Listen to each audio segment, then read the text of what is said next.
I wasn't going to do a live stream today. Wasn't going to go live after this Pitt Notre Dame game. Wasn't going to have a post-game show. Debated it, tossed it around, thought about the possibility. Even earlier in the week, I thought, oh, maybe I will. But then I was like, it's a Saturday afternoon. It's beautiful out. You can see the sun shining off the back wall here. That's why there's all kinds of weird random bits of light and shining sunlight coming in. It's a great day. I'm like, I'm not going to bother with doing a live show. I'm not going to bother with doing a post game. We won't do it. We'll do it another time, but we're not going to do it today. And then they went and did what they did. And Pitt went out to Notre Dame, lost to a team that they really shouldn't have lost to, a team they were favored to beat on the road, a team that was playing, shorthanded, a team that was missing its best player and its top scorer, and the guy who was probably the biggest threat, the biggest concern that you can have when you're facing Notre Dame. They're playing without him.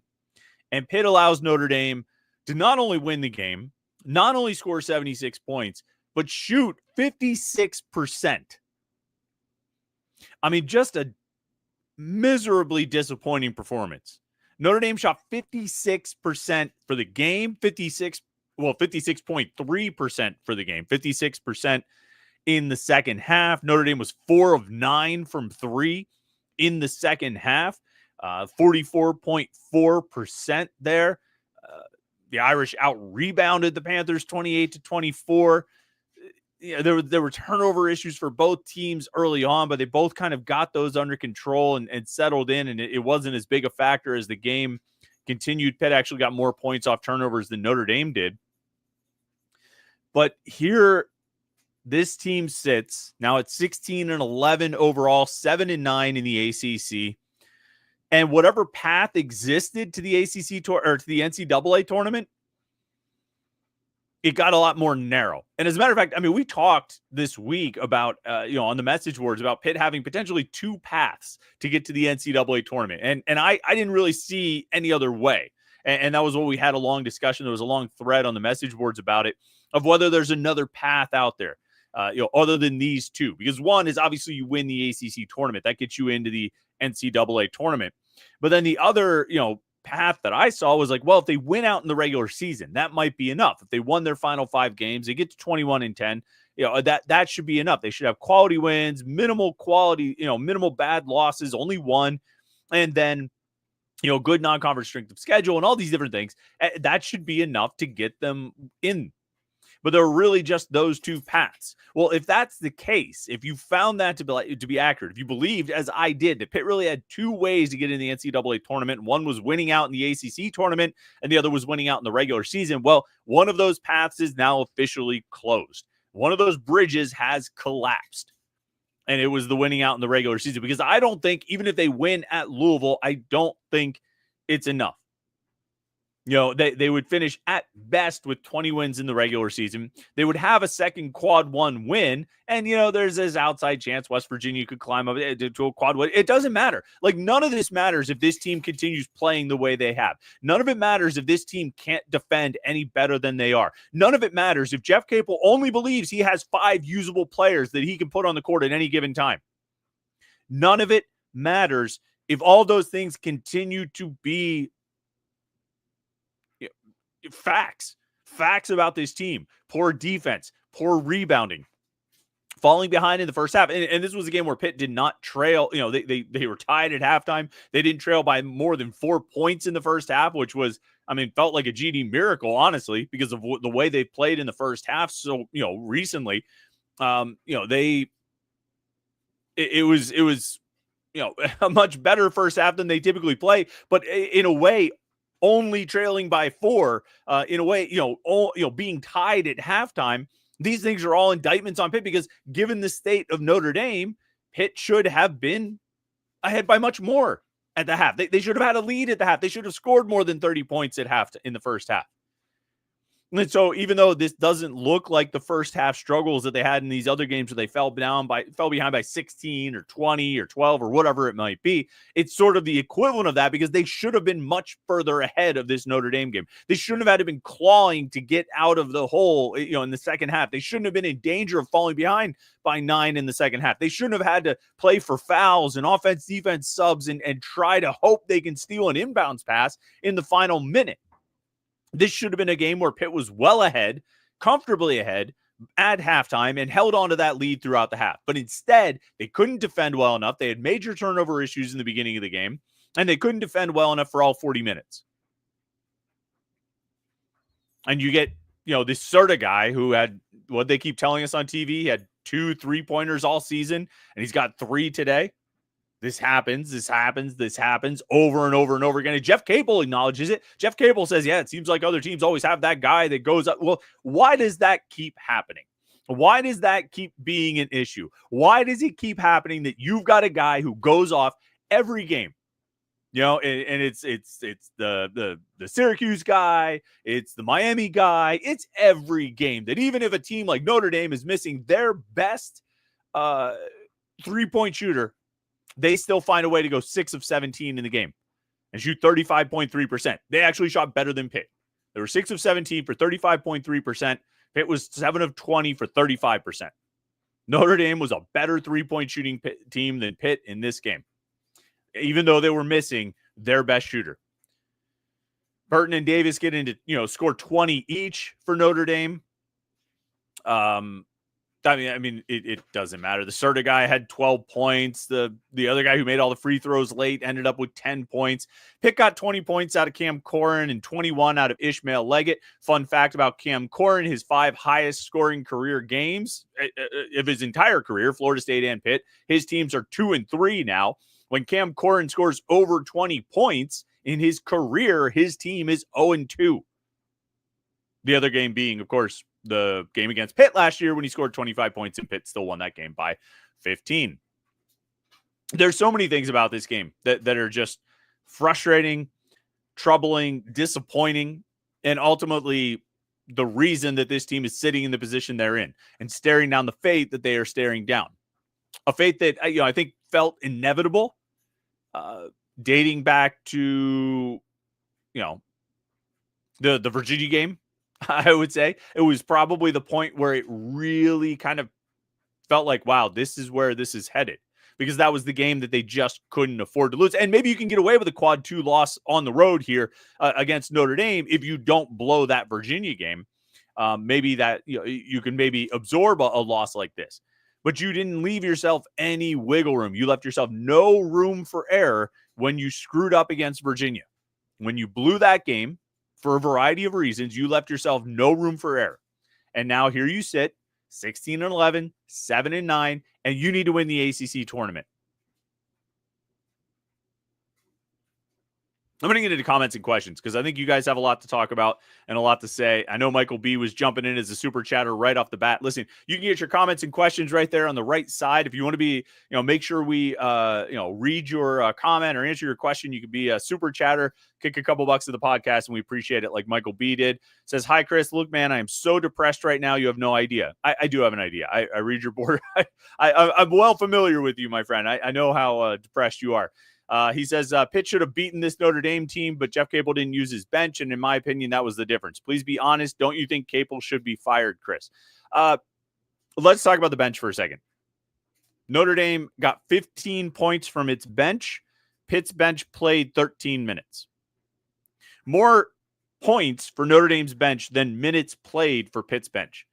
Brandon Cummings played 10 minutes, spread between the first half and the second half, and most of his second half, he got a couple minutes early in the second half, and then he was kind of coming in to give up subs and actually scored like a random odd putback basket that, hey, it counts, right? It's a bucket. But he played 10 minutes. Amsal Delalich played 3 minutes in the first half. Jorge Diaz-Graham didn't see the court. Papa Amadou Conti didn't see the court. Nobody else saw the court. Nobody else played in this game. And I don't know if it would have made the difference because, honestly, I don't know if those guys are any better defenders than what Pitt was getting out of Ishmael Leggett and Jalen Lowe and Cam Corin and Guillermo Diaz-Graham and Zack Austin. But, damn, man, if you really don't feel like you can go deeper than 5, if you feel like that's just all you can go with, what kind of roster have you built? What kind of roster have you built if you feel like you can't go you can't go into your bench at all? They effectively did not use the bench. Every coach in America should have at least 6 or 7 guys he feels like he can rely on. Because when you go, second half, let me bring up the second half minutes here. 20 minutes for Ishmael Leggett, although Leggett came out a couple times late. This is like, they round up here. 20 minutes for Jalen Lowe, 20 minutes for Zack Austin. Guillermo played 19. Corin played 17. Like, if you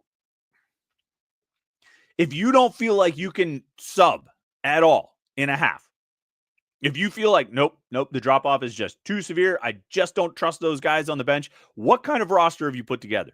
I mean, honestly, and I understand going with your guys, but like, and Notre Dame, they stuck with their guy. Burton played all 20 minutes in the second half. Davis played all 20 minutes in the second half.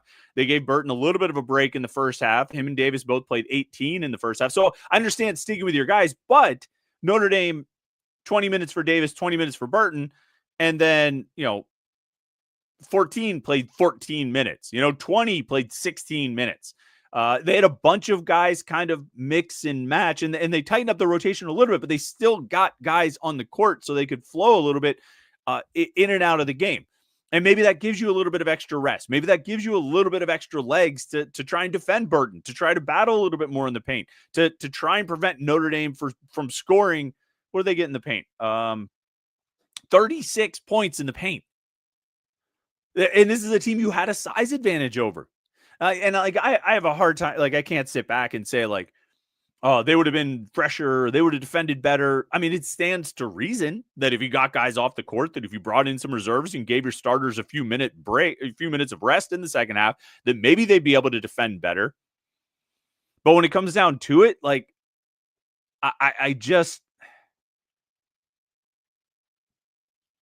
what does it say about the roster? What does it say about the bench? What does it say about guys 6 through 9 or 6 through 10 that you just don't feel like you can go to them? That it's too much of a risk, it's too much of a liability.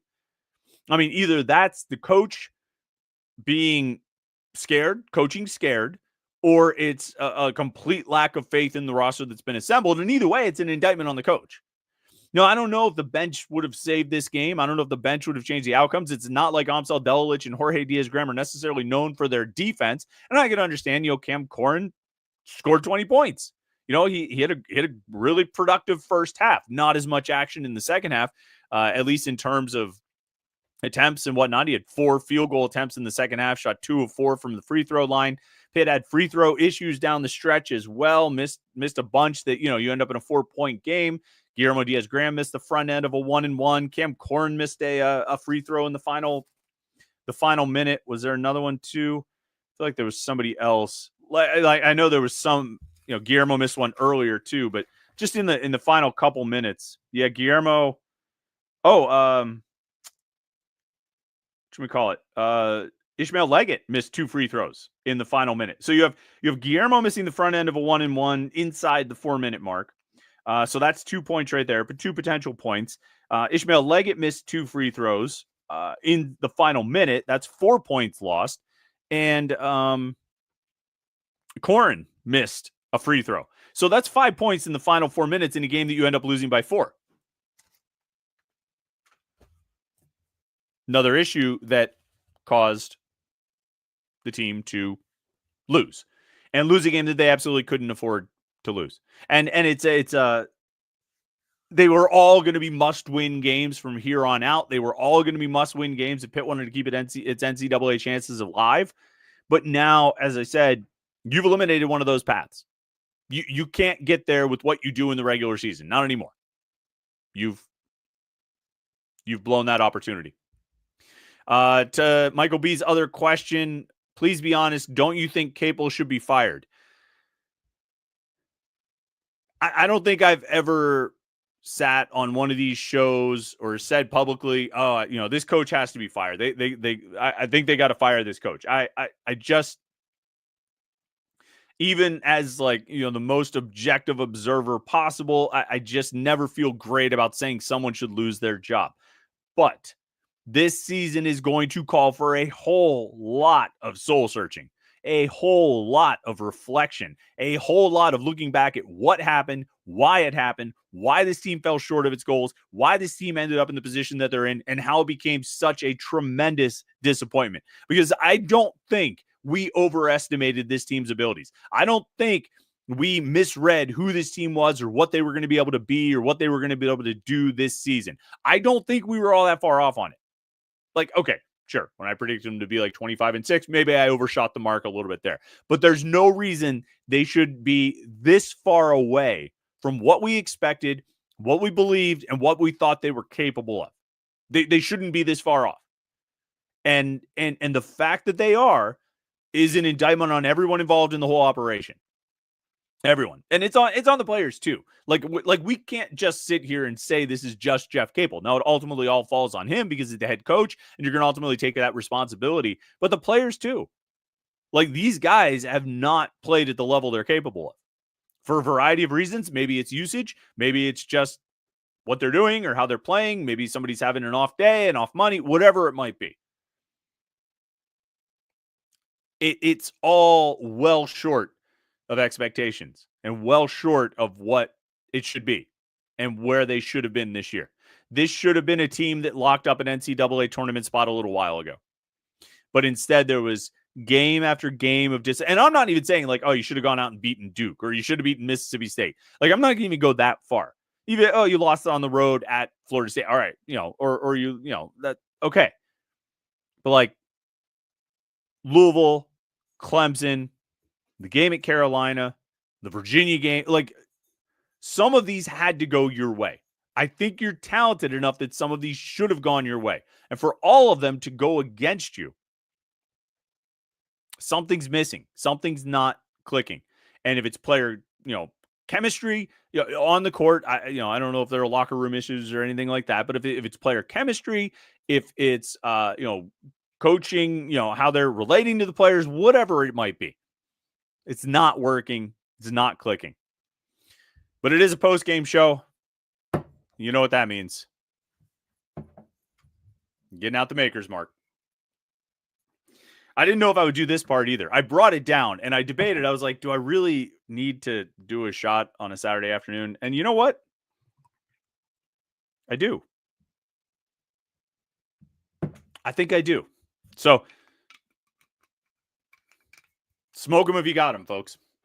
There's no shot of the game. There's nothing to celebrate with this. It's a disappointment, and it's a shot to. It's not the shot of the game. It's the shot because of the game. A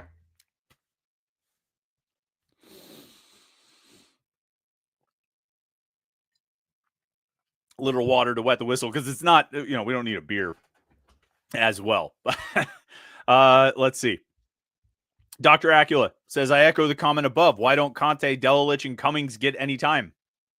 I think Jeff Capel is very much the type that believes like, oh, I'm going to stick with my guys, the guys who were playing well. He, I think it was after the Miami game, he got all upset because, we were sort of basically asking, why hasn't Amsal Delilich been playing more? He had that big game. Why isn't he playing more? And Capel, talked about, guys aren't entitled to time. This isn't my son's, youth basketball team. And you're not entitled to minutes. It's the minutes are going to go to the guys who earn it. Well, the guys who earn it, in this case today, the guys who earned that time scored 30 points in the first half. Let's think about that for a second. These are the guys who earned the time. These are the guys who earned the right to be on the court. These are the guys who did it. And they scored 30 points in the first half. Feel like something's missing there. And nothing changed. Now, again, I can't sit here and say that, I think Amsal Delilich, Brandon Cummings, and Papa Amadou Conti would have turned this game into a win. I don't know. I actually think it's a longer story than that. I think it's actually something you can't just talk about today and say, boy, if they would have just played Amsal more in the second half, they would have won that game. No. But I will say this. If from the time the ACC schedule started, you go back to New Year's Day against Cal, if you were still getting consistent minutes for Delilich, for Papa Amadou Conti, for Brandon Cummings, guess where they'd be now? 53 days later. 53 days later of action and playing time and getting on the court and getting more comfortable. If the biggest thing we're holding against these guys is that they're not settled in yet, they're not experienced enough, you've got to get them at experience. And if their defense is lagging, it's because they're not playing in games. I think you develop in a game. You grow in a game. And I think with all the minutes we saw Brandon Cummings get, In the Miami and Syracuse games, I think you saw him grow exponentially. And then he gets 10 minutes today. Some of that just garbage time at the end. Not garbage, but I mean, he was basically in there to give a foul. So you were going to get to a point where you needed to count on your bench. You were going to get to a point where you want to go to your bench. But if you're not comfortable with it because those guys haven't really shown that they've earned those minutes, guess what? You didn't give them the opportunities to earn those minutes. Scott Martin says, I hate Capel. He's stealing money. Replace an assistant, play your bench, get us to more than one tournament. Just terrible. It's, some of these comments, I'm just going to read them. I'll let you guys sound off. I don't know if I need to add much on some of these. Will Z says this chat is going to be very cathartic for me. Yeah, that's sort of, that was the other thing. I was like, you know what? Maybe the Pitt fans need a post-game show. Not that necessarily that you need me to tell you what you just saw because you watched the game just like I did. And I'm not going to say there was nothing I saw that you didn't see. And actually, you guys might have noticed something that I didn't. So we're not doing the post-game show for me to enlighten you on anything. It's for you guys to have a little release. Benjamin Glazer says, we cannot waste next year on a lame duck season. Ask Kenny Pickett to donate his Super Bowl check. I don't know if 25-26 will be a lame duck season anyway when the contract runs through 2030, right? Like, I don't know, at what point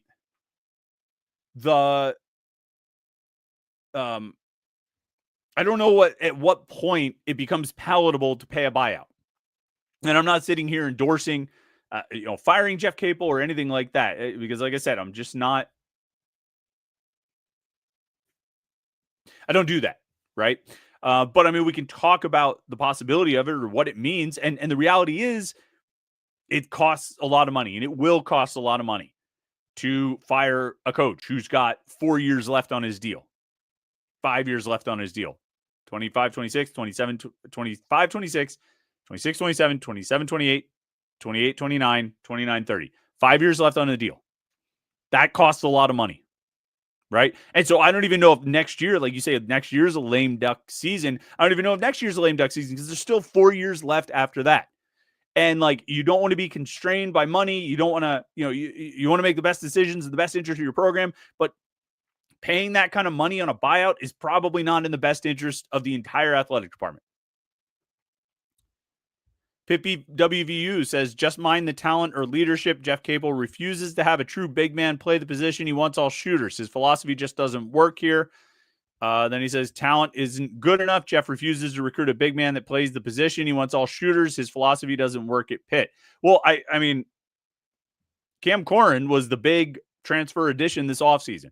He fits more along the lines of what you're talking about and maybe what Capel even wants out of the center position. And it hasn't really done a whole lot.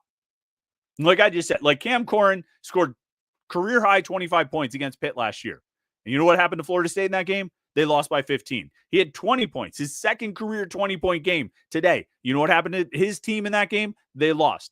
Against Cal, he had 19. They won that game. When he was at Florida State, he scored 18 against Notre Dame, and Florida State won that game. But also at Florida State, he scored 18 at Florida, and they lost that game. He had 17 at Carolina this year. Pitt lost that game. He had 16 at NC State last year, I think it was 2 years ago. And Florida State lost that game. He did have 17 in the Miami game on Saturday, and that was a win. But his best games, there is not a strong correlation in Cam Corin's career between high-scoring games and his team winning. There's just not. And whatever that reflects on, I'll leave that up to you to decide. But it's not like, boy, he is the catalyst. He hasn't been the catalyst. And he had a great first half. Like, holy cow, they can't stop him. He scored, what did he score in the first half? Corin had 14 points in the second half. Holy smokes, he's killing him. He is unstoppable out there. What a dominating performance. And they were tied 30-30 at halftime. It's not the game changer. It doesn't move the needle. It doesn't. And like the reality is, like, I think Jeff Capel wants a center to play this way. And a lot of people on the message boards have said this, and they've said it for a long time, longer, even before it became an apparent, obvious issue on the court. I think Jeff Capel wants a center who can play like this. I think he wanted to replace Federico with a post up type of center, like a Cam Corin type of center. And I think the reality is, you know what? It doesn't matter. Like, it doesn't matter if you have this kind of center. You need a center who's either going to go out and shoot threes or can get offensive rebounds and putbacks. And Cam Corin today had 3 offensive rebounds, which actually is a lot for him. to be completely honest, that's a lot for him. He's had 1, 2, 3, 4, 5, 6, 7, 8, 9, 10, 11, 12. He's had 12 games in his career when he's had more than 3 offensive rebounds. So he doesn't really do that. And that's ultimately what you need. This is a guard-driven team, a guard-led team. The best players on this team are guards. The guys who make plays on this team are guards. And so you know what you need out of your center? A guy who can screen and maybe roll, and a guy who can get rebounds and putbacks. And if you can shoot threes, great. But that's what you need. You don't need this kind of guy. Like what you're talking about, Pitt beat WVU. You're talking about Jeff refuses to recruit a big man that plays the position. That's what he got with Cam Corin, and it's turned them into a 16-11 team. And that's not all because of Cam Corin, but like, if they had won out, they would have been 21-10, the same record as they had last year with Federico. And I'm guilty of buying in on the hype on Cam Corin. I thought he was going to be a game changer for this program. I think it was the one thing missing from last year was post scoring and a big offensive center and somebody who could score around the basket and finish and all that stuff. And they got that guy, and it does not matter. It doesn't matter. It doesn't matter if you can't defend. It doesn't matter because you can't defend. You can't defend the 3-point line, and you're too sloppy with the offense. And you have these slow starts, which is usually related to being too sloppy in the offense and not defending the 3-point line. So it doesn't matter. Like unless you're getting an absolute monster like a DeJuan Blair or Zach Edey or somebody like that, it doesn't matter. You might as well get somebody who's either going to shoot threes or get putbacks. Honestly, I mean, like it's pretty apparent. Brian Ulrich says, watching from a Target parking lot in South Bend, Indiana, it was hard to watch us be outclassed and outcoached. I hope you mean you're watching the post-game show from the Target parking lot. I hope you didn't watch that game from a Target parking lot in South Bend, Indiana. But you could run this live stream through your car, like through your Bluetooth, and you could listen to it on the drive, assuming you're driving back to Pittsburgh. But it was a hard game to watch for sure, and disappointing.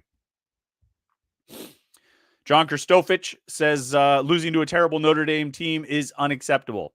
I don't know if they're terrible, but sure as hell aren't good. Pitt beat WVU says Jeff wants all shooters. He wants to score, nothing else. I mean, that's not the worst goal to have, but you probably should be able to defend too. Voodoo IPA says if this was after 8 o'clock, I'd be drinking bourbon barrel-aged beers now. Yeah, you probably should hold off on those. You don't want anything too strong. One shot of Maker's Mark is one thing at 5 o'clock, but you don't need to go too deep on the bourbon barrel-aged beers. Hold off on those.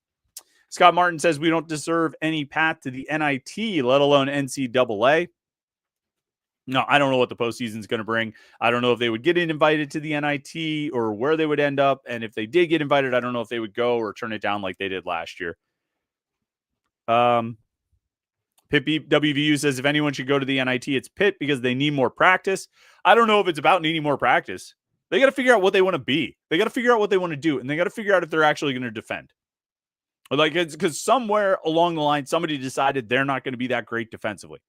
And maybe it's the style of play. Maybe it's the players. Maybe it's how they're coached. Whatever it might be. They need to be better defensively. Will Z says, let's call a spade a spade. When push comes to shove, Pitt's guards are too gassed at the end of a game because Capel can't manage a bench. Then those guards can't cover and defense disappears. Yeah, but I mean, like, okay. Kind of. But I mean, Leggett still had his legs under him to make those threes late in the game. I don't know. It's hard for me to evaluate. It's hard for me to judge. On one hand, like, honestly, like I look at it and I'm like, these dudes are like 19 to 20 years old. They should be able to run around for 40 minutes. Like they shouldn't be too gassed. And that big run that Notre Dame went on, it was tied at 54, and then Notre Dame went on a 13-2 run. Like, was that on the guards? I mean, they were getting points in the paint. They were hitting threes. They were making plays late in the clock. Burton and Davis just were unstoppable. So, like, is that on the guards being too gassed at the end of the game? I mean, we've worried about this each of the last, like, 3 years, 4 years, 5 years, 7 years. Like, oh, you're playing these guards too much. They're going to be gassed and all this. And, like, there are a lot of issues that befall this team, and there are a lot of issues and reasons that Pitt has lost games late in the season over the past few years, but I don't know if they're getting worn down or not. Maybe they are. In which case, yeah, you absolutely do need to use the bench. But he probably doesn't feel like he can because those guys haven't played at all, which means he should have played them earlier. Brock01's a super chatter, says, quite relieved they lost. Finally, no more false hope with this team and coach. This game was the final straw. Will be a long offseason. Things look bleak. Yeah, I mean, like, we could keep talking about paths to the NCAA tournament as long as Pitt kept winning. But I kind of do. So I put up a post, I think it was Thursday, about the two paths, right? Of either you win out in the regular season or you win the ACC tournament. And those were the two ways that Pitt could potentially get into the NCAA tournament. I didn't see anything, if you fail to win out and fail to win the ACC tournament, I didn't really see a way it could happen. And I knew when I put up that post, I was like, this conversation can continue only as long as the team keeps winning. And I was like, I don't know how long that's going to go. Is it going to last past Saturday, the game today at Notre Dame?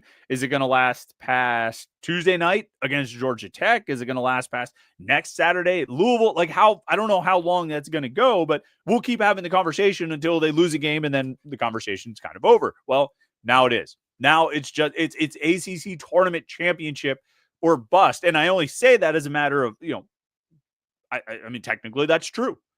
They can still get into the NCAA tournament if they win the ACC tournament. However unlikely that victory might be. And I'm sure there are people on the message boards right now, like, I haven't checked the boards, since we started this live stream. I'm sure there are people saying, like, remember when everyone was talking about how they were going to go 5-0 and win out? Well, the question wasn't whether they could do it. The question was, does that path exist?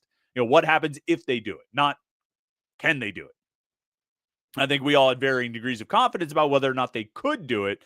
And now we found out they can't, which I think a lot of people probably assumed was already the case. Let's see. Lost my place here. There we go.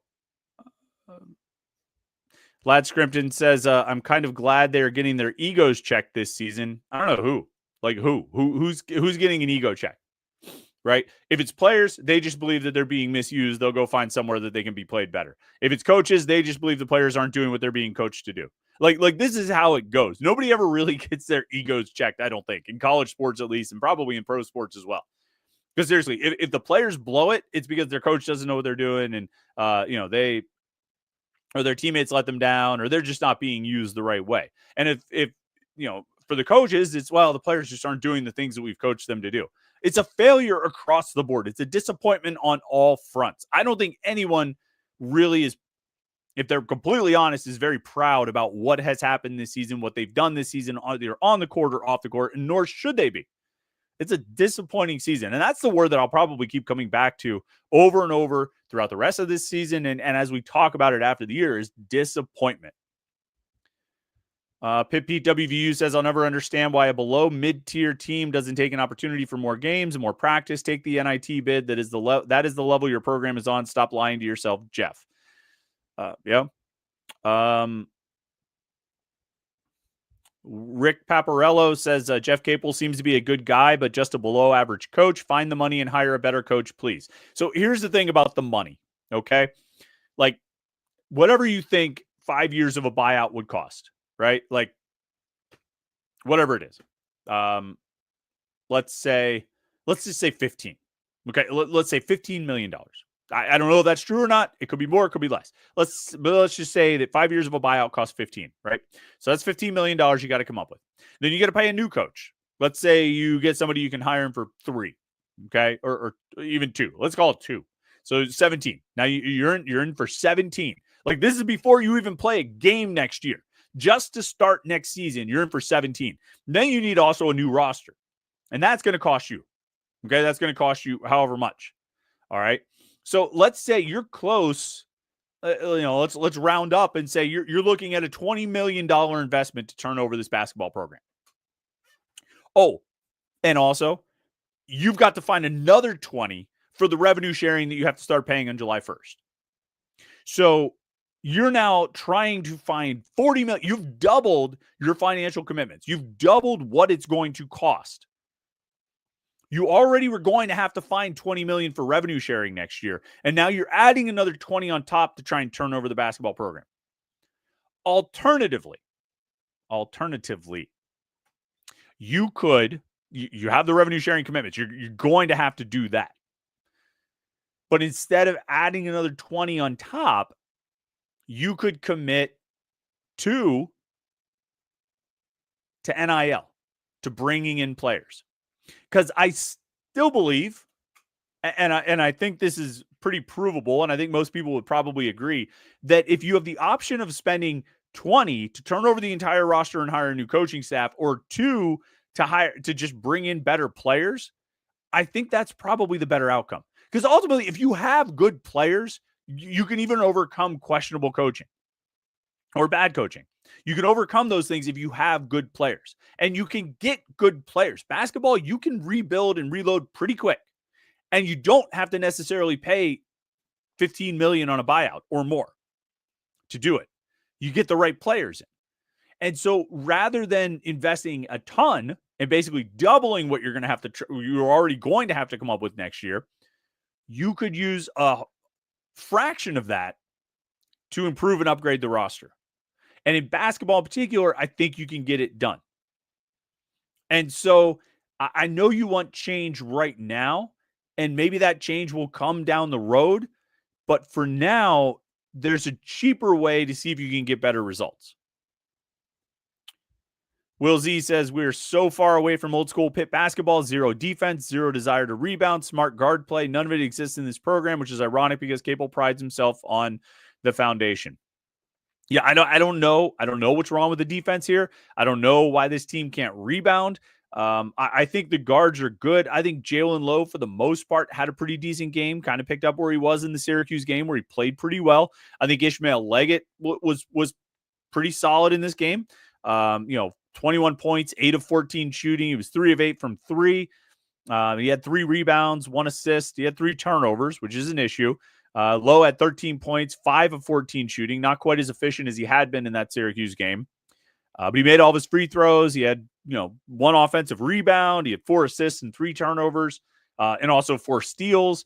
I thought those guys played pretty well. Like the problem for this team offensively was that they had a bunch of turnovers early. They had a bunch of turnovers early that didn't necessarily result in a ton of points for Notre Dame, because Notre Dame kept turning it over. But what it really did was it deprived Pitt of points. So if they had been a little bit less careless with the ball early in the game, they probably would have had like a decent lead, 8 points or more at halftime. And then, even if Notre Dame goes on a run like they went on, you can withstand it and you still hold on and win the game. So, but that was my only real issue with the offense. I mean, they had questionable shots. I mean, they're always going to have questionable shots. That's just kind of part of it. But I thought the offense, after they stopped turning it over so much, was pretty clean, and did pretty well. I thought they were fine. I mean, they shot 50.9% in the game. So they shot well. They didn't shoot great from 3, but there's, 35%. That's not bad. 7 of 20. Missed a lot of free throws. That was a problem. They missed 7, and some of those were the front end of a 1-and-1. So you have even more points left on the board, that you left on the floor, I should say. But I didn't really have a huge issue with the offense. It was the defense. The defense was the problem in this game. Lad Scrimpton says, now is a great time to play the young guys too, but I've already given up hope of that happening at this point.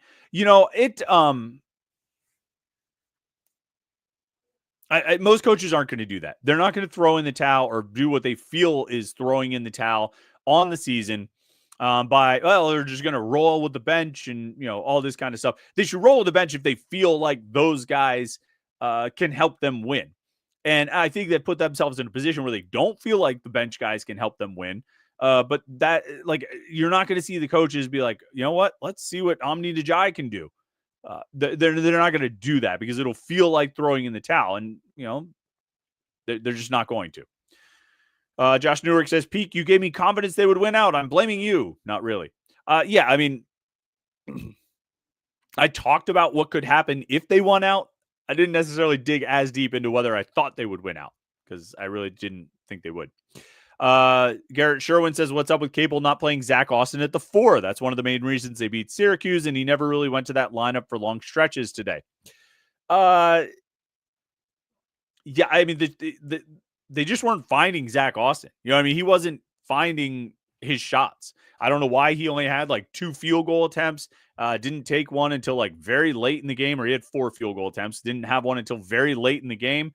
I'm not sure what the issue was there. I don't know if it's because he was playing the 3 more than the 4. I think they liked having Guillermo and Cam Corin out there, but they could have moved him around a little bit and, maybe gotten Amsal Delilich on the court, or gone with 3 guards, Austin and Guillermo, or 3 guards, Austin and Corin. Although there was that, actually, now that I say it. Yeah, so I mean, they got 12:50 for about 3 minutes or so in the second half. They did do that. They had Austin, actually even longer, probably solid 4 minutes or so in the second half. They had Austin at the 4, so not a ton, but they did do that for at least a little while. Dave Yark says, "Well, looks like I'll have plenty of leg room on Tuesday. Curious thoughts. Curious though, outside of making an impossible ACC title run and Capel not being fired, who made transfer, Chris?" I say Low, Papa, Amsal, Amdi. I don't know. It's hard for me to project those things. It's hard for me to predict. You never know where guys' heads are at right now. You never know where their guys' heads are going to be after the season ends. What kind of NIL opportunities? I mean, like, there's a lot that goes into those decisions. I've not heard anything like, "Oh, this guy's definitely going." And so if I sit here and be like, "Oh, I don't think Lowe's going to be back," or "I don't think this," or "I don't," it's a guess. So we'll see.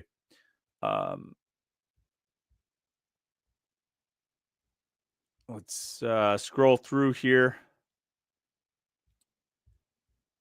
Dean K says, "I hate to see us lose this game, but forgive me for being happy to see Pitt is bringing Kenny in for the spring game.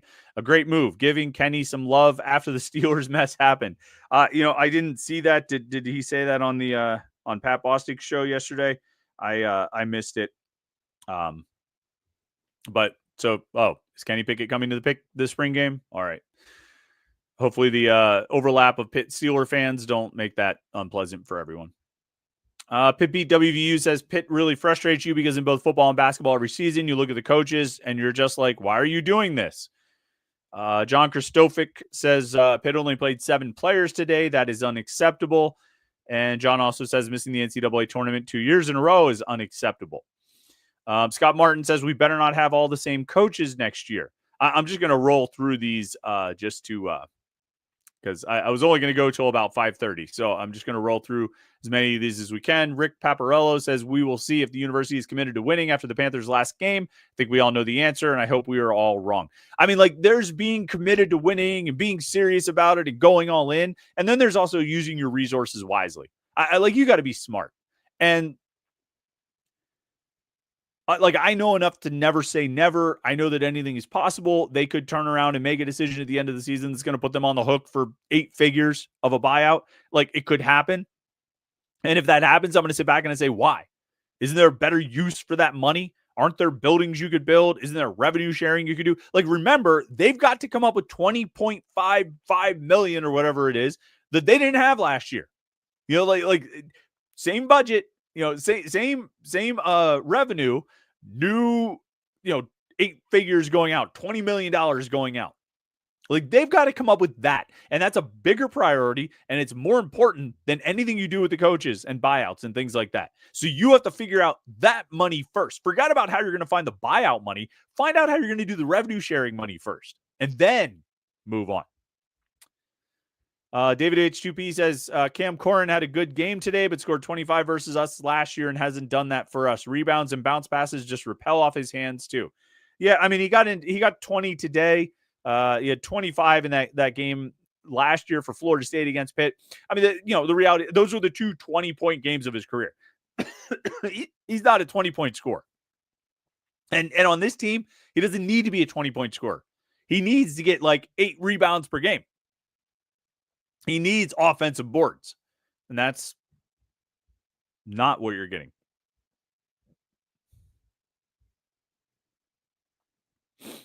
Tim McConkey says that was a very passionate speech on Cam in the center position. Hey, man, we're fired up. It's a Saturday afternoon. Kenny Gizmo says Capel allowed an inferior Notre Dame team to control the tempo of the game. Pitt should have been playing at a much faster pace, but slowed it down and played down to an inferior team. Yeah, I don't disagree about that.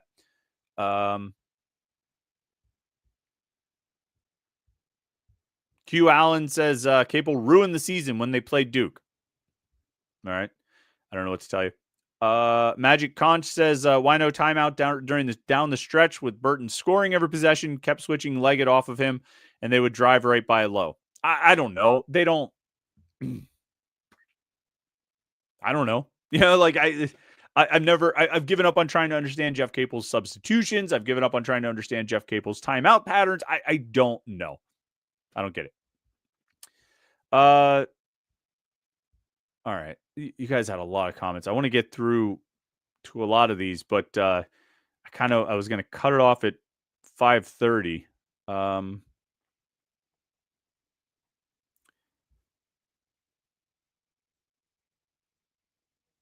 Let's see if there's anything else here.